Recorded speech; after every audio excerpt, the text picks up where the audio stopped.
Prabowo didesak copot Menteri BUMN Erick Thohir imbas kasus korupsi Pertamina, negara rugi 900 triliun rupiah.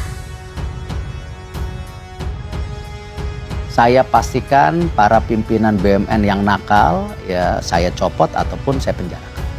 Ya apalagi sampai merugikan vendor-vendor kecil itu sangat kasar. Ada korupsi dari Pertamina, Erick Thohir wajib dicopot dari Menteri BUMN. Guys, setelah heboh kasus korupsi di Pertamina dan oplosan Pertalite jadi Pertamax, bikin rakyat menuntut BUMN ini dievaluasi besar-besaran. Termasuk salah satunya menonaktifkan atau mencopot Menteri BUMN yaitu Erick Thohir. Saran ini dijelasin sama Yusri Usman dari Cherry guys. Bagi dia, kualitas BBM ini kan menyangkut kepentingan rakyat Indonesia. Maka perlu didukung bareng-bareng buat bongkar borok di Pertamina dan BUMN ini. Bagi Yusri, kesalahan tata kelola BBM di Pertamina ini nggak bisa lepas dari tanggung jawab Menteri BUMN yaitu Erick Thohir. Jadi kalau emang serius berantas korupsi, baiknya Erick dinonaktifkan dulu. Mulai terbongkar mafia elit di balik skandal BBM oplosan. Bukti yang ditemukan Kejagung di rumah Risa Chalit nunjukin aliran duit yang udah diatur rapi banget sebesar 50 miliar ke Erick Thohir dan kakaknya yaitu Mbak Thohir. Mereka dapat 50 miliar sebagai uang koordinasi yang dikirim lewat Hussein ke Arya Sinulinga, staf sus BUMN yang juga tangan kanan Erick.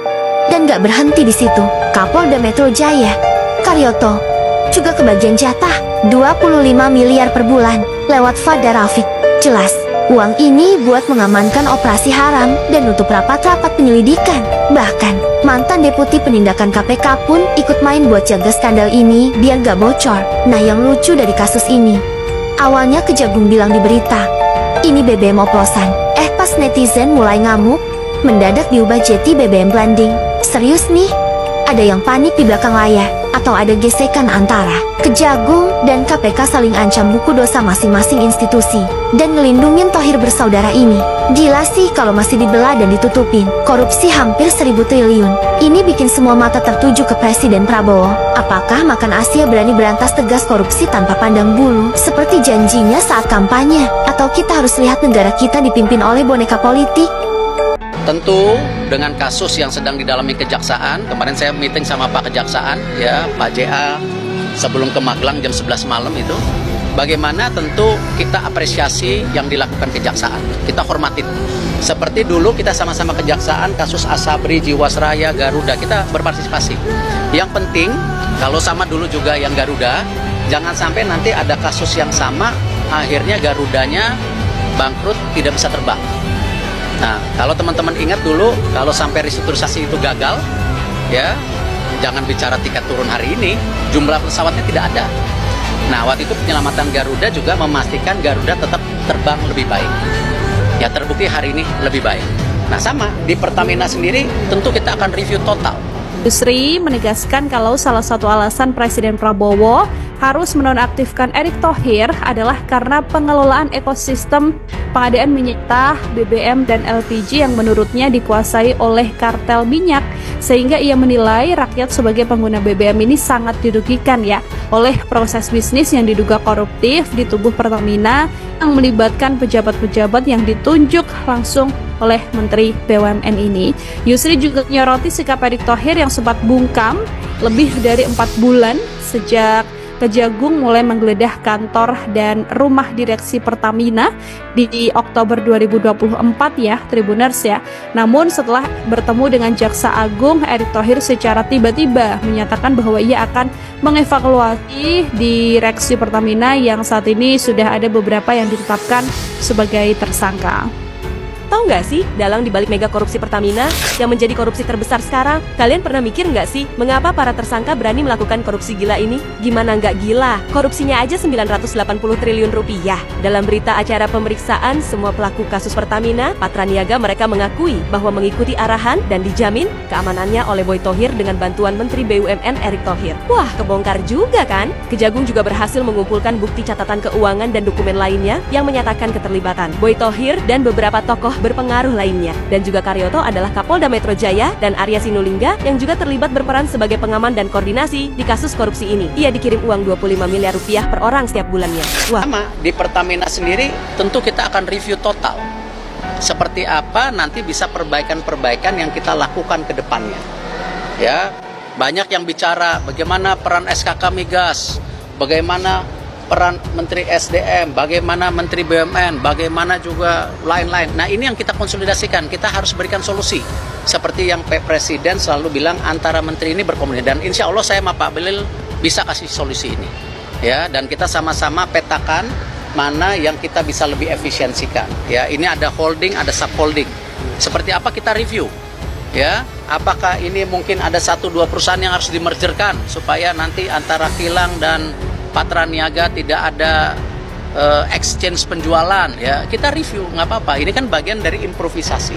Tapi kalau kita lihat kondisi Pertamina keuangannya dulu dan sekarang itu jauh lebih baik, pelayanannya lebih baik. Nah, apakah ada kasus-kasus? Saya rasa sama. ASDP juga ada kasus, ya. Tapi jangan sampai persepsinya bahwa ketika ada oknum, ada individu, akhirnya seluruh korporasinya itu dibilang tidak baik. Kita harus jaga loh, karena banyak sekali penugasan yang dilakukan tentu pemerintah kepada BUMN yang selama ini improvisasinya luar biasa. Nah, ini yang kita jaga. Bayangin, selama beliau menjabat jadi Menteri BUMN, itu adalah 11 BUMN melakukan korupsi. Tahu nggak jawabannya apa? Kalian lihat nih jawabannya. Kata beliau nih, Pertamina akan kami review total. Kalau di Jepang atau di luar negeri lain udah pada mengundurkan diri, emang nggak tahu malu pejabat kita ini, guys.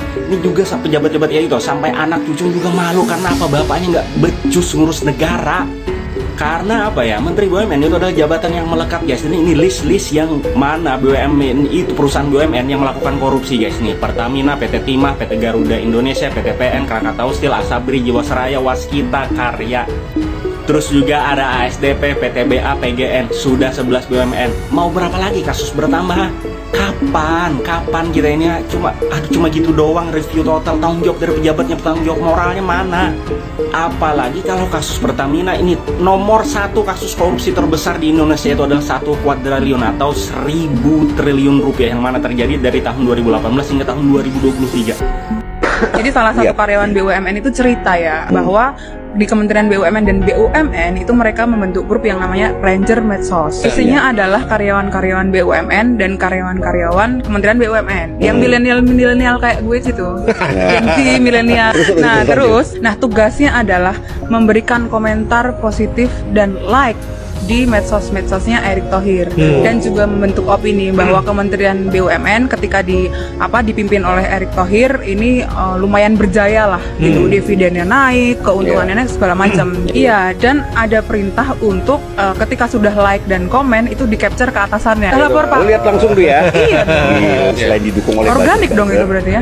Ini ada pasukan organiknya Erick Thohir Himself di Kementerian BUMN di internal lah ya. Gue nggak tahu ya siapa yang mengendalikan itu gitu. Tapi bukan tidak mungkin itu timnya Erick kan.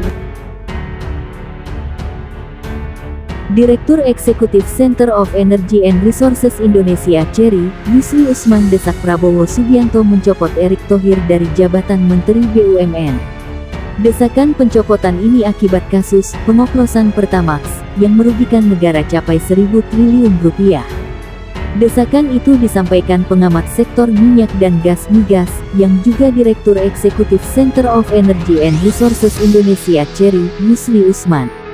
Menurut Yusri, ini adalah langkah pertama yang harus diambil Prabowo jika ingin benar-benar berkomitmen memerangi korupsi.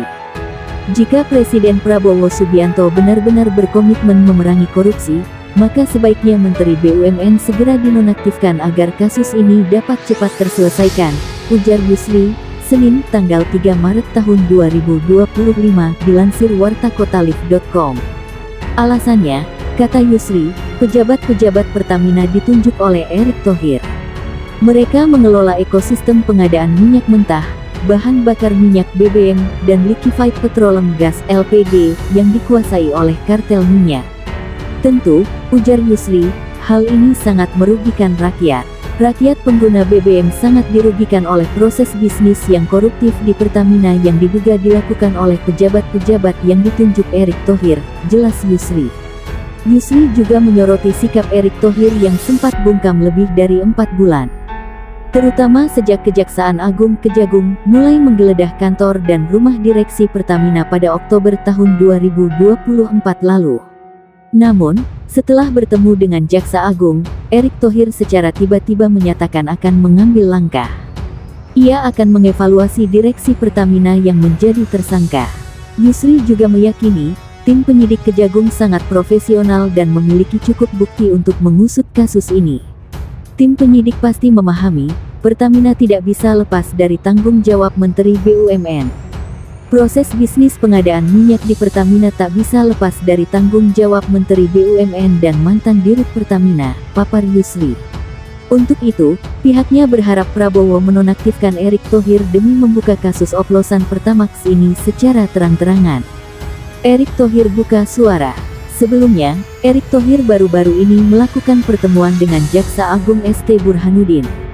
Keduanya membahas soal BBM Pertamax oplosan dalam kasus dugaan korupsi di tata kelola minyak yang merugikan negara hingga 193,7 triliun rupiah.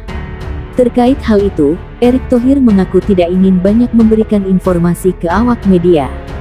Saya dan Pak Jaksa Agung rapat jam 11 malam mengenai isu apakah ini blending oplosan, kita enggak mau berargumentasi, ucap Erick Thohir, dikutip dari kanal YouTube Kompas TV, Minggu, tanggal 2 Maret tahun 2025.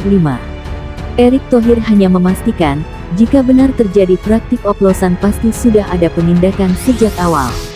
Ia lantas menyinggung soal tahapan blending dalam proses pembuatan BBM di industri perminyakan. Tapi kalau itu ada oplosan di titik tertentu, kan pihak kejaksaan sedang menggali itu. Apakah ini blending? Ini beda lagi karena ada yang namanya blending di industri perminyakan yang selama ini sudah terjadi. Apakah itu koruptif atau bagian penaikan performance dari bensin tersebut? Bukan ron bensin tersebut, jelas Erick Thohir. Erick Thohir juga menjelaskan, tidak semua stasiun pengisian bahan bakar umum SPBU milik oleh Pertamina. Ada pula SPBU milik pengusaha swasta. Oleh karena itu, Erick meminta semua pihak untuk tidak secara emosional menanggapi isu praktik BBM oplosan ini. Tidak semua pom bensin milik Pertamina. Semua banyak, mayoritas pom bensin itu milik UMKM, swasta. Nah itu kita harus jaga juga. Nah ini yang sama-sama, kalau kita membenahi sesuatu, jangan dengan emosi, tuduh-menuduh, tandas Erick Thohir.